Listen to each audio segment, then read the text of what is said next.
Welcome to our channel. If you need to recover accidentally deleted photos from your Android device, follow these step-by-step instructions to restore them from your phone's trash or backup.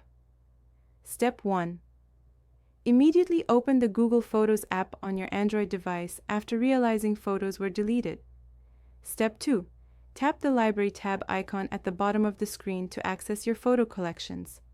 Step 3. Select Trash or Bin from the available options. Photos remain here for 60 days before permanent deletion. Step 4. Browse the trash folder and tap on the photos you want to recover to select them. Step 5.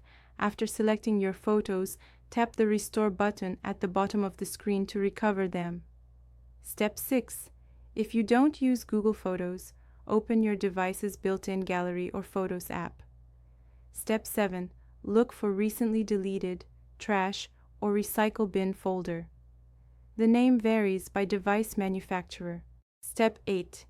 Select the photos you want to restore and tap Restore or Recover to return them to your gallery. If photos were deleted over 60 days ago, they may be permanently gone unless backed up to cloud storage. Don't forget to like this video and subscribe to our channel.